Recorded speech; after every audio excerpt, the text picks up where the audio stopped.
ప్రచేతసులు శ్రీమన్నారాయణుని ఆజ్ఞను శిరసావహించి తమ కుమారుని కడ తమ ధర్మపత్నిని ఉంచి వనవాసానికి వెళ్లారు.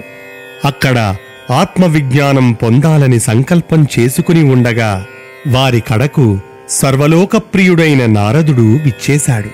వారు అతనికి తగిన విధంగా గౌరవ మర్యాదలు చేసి అతనితో ప్రసంగం చేస్తూ మాకు ఆత్మతత్వాన్ని బోధించమని అడిగారు. అప్పుడు నారదుడు ఇలా అన్నాడు: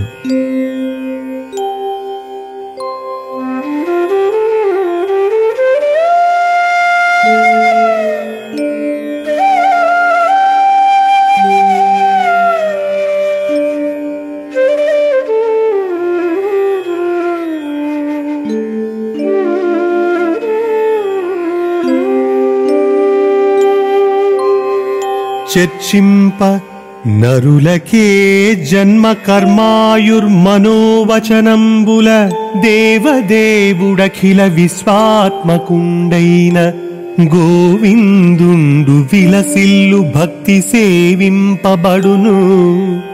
అవియపో జన్మ కర్మాయుర్మనోవచనములను ధరణి నెన్నంగదగును.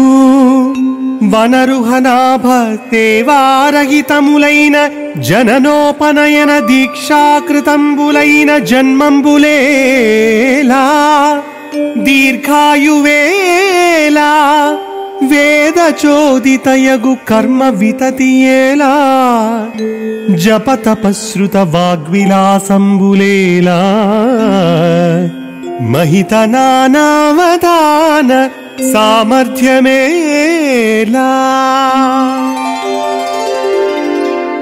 దేవమహర్షి దేవదేవుడు శ్రీమన్నారాయణుడు మానవులకు పుట్టుకను, కొన్ని ప్రత్యేక కర్మములను, ఆయువు, మనస్సు, మాట అనేవానిని అనుగ్రహించాడు. మానవుడు వానితో అతిశయించిన భక్తితో అఖిల విశ్వము తనదే అయిన గోవిందుణ్ణి నిరంతరమూ సేవించాలి. అప్పుడే ఆ పుట్టుక మొదలైన వానికి సార్థకత చేకూరుతుంది.